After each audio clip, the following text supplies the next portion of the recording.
এই মুহূর্তে আমাদের আরেক সহকর্মী ইশতাক ইমনের কাছে আমরা যেতে চাই। সেখানে সরোয়ার্দী উদ্যানে গণপূর্ত বিভাগ থেকে নানা ধরনের অভিযান পরিচালনা করা হচ্ছে, সে খবর নিয়ে তিনি যুক্ত হচ্ছেন আমাদের সাথে।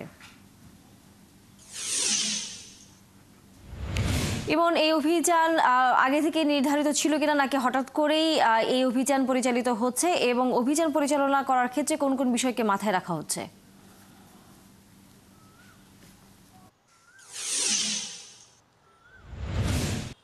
ধন্যবাদ তানিয়া। মূলত ঢাকা বিশ্ববিদ্যালয়ের শিক্ষার্থী এবং ছাত্রদল নেতা শাহরিয়ার আলম সাম্য নিহত হওয়ার পরেই গতকাল গৃহায়ন ও গণপূর্ত মন্ত্রণালয় থেকে একটি নোটিশ জারি করা হয়েছে। সেখানে সোহরাওয়ার্দী উদ্যানে যে সকল অবৈধ স্থাপনা রয়েছে সেগুলো উচ্ছেদের ব্যাপারে একটি নির্দেশনা দেওয়া হয়েছে। সেটি বাস্তবায়নের জন্যই এই উচ্ছেদ অভিযান শুরু হয়েছে।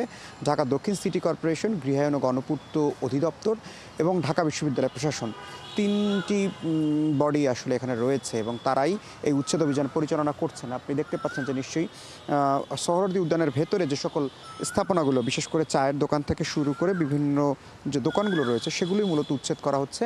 এবং এখানে অসংখ্য অবৈধ স্থাপনা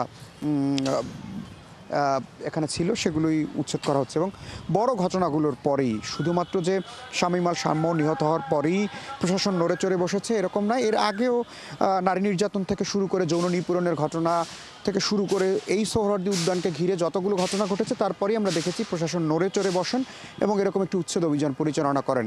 সেই ধারাবাহিকতাই আসলে এই উচ্ছেদ অভিযান, এবং সেই উচ্ছেদ অভিযানে যে দোকানগুলো আছে সেগুলোকে গুড়িয়ে দেওয়া হচ্ছে এবং প্রশাসনের পক্ষ থেকে বলা হচ্ছে যে আর এই সকল অবৈধ দোকানপাট এখানে বসতে দেওয়া হবে না।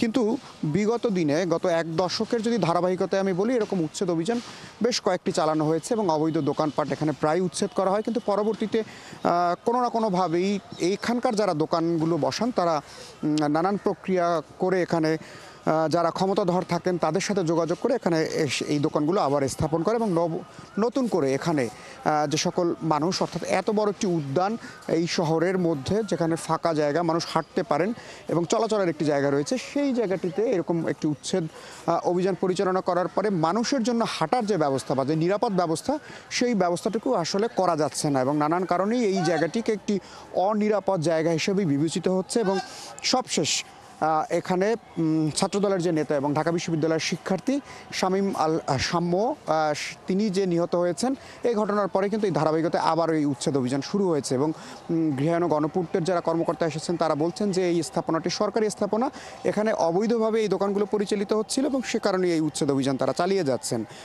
ঢাকা বিশ্ববিদ্যালয়ের প্রশাসনের পক্ষ থেকেও এখানে যিনি স্টেট অফিসার আছেন তিনিও এসেছেন, তিনিও বলছেন যে শামীম আল শাম্য ঢাকা বিশ্ববিদ্যালয়ের শিক্ষার্থী ছিলেন, তিনি নিহত হওয়ার পরে এই অবৈধ স্থাপনাগুলোর বিরুদ্ধে তারা একটি ব্যবস্থা নিচ্ছেন।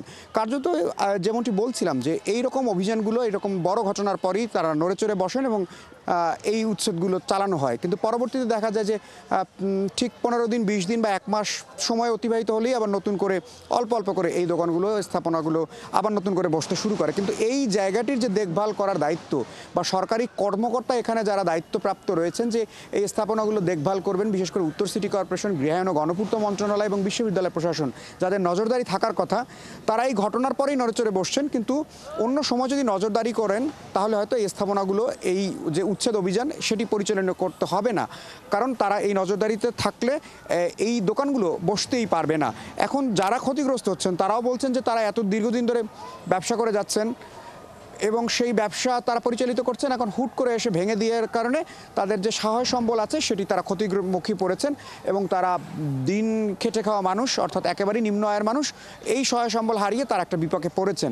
অর্থাৎ তাদেরও এক ধরনের অভিযোগ আছে, কিন্তু তাদেরকে যে বসতে দেওয়ার সুযোগটি দেওয়া হয়েছে, অর্থাৎ মাঝখানে যারা মধ্যস্বত্বভোগী হয়েছেন তারা কিন্তু একটি টাকা তাদের কাছ থেকে প্রতি মাসে এবং দিন ভিত্তিক তারা নিয়ে থাকেন, তাহলে সেই মধ্যস্বত্বভোগীটা কারা? ধন্যবাদ ইশতাক ইমন। আমরা বুঝতে পেরেছি গণপূর্ত বিভাগ থেকে যে অভিযান পরিচালিত হচ্ছে সোহরাওয়ার্দী উদ্যানে, যে অবৈধ স্থাপনা থেকে শুরু করে নানা ধরনের নিরাপত্তার বিষয়টি নিশ্চিত করবার জন্য। নিশ্চয়ই ফিরবো আমরা পরবর্তীতে আবারও আরও খবর জানবার জন্য।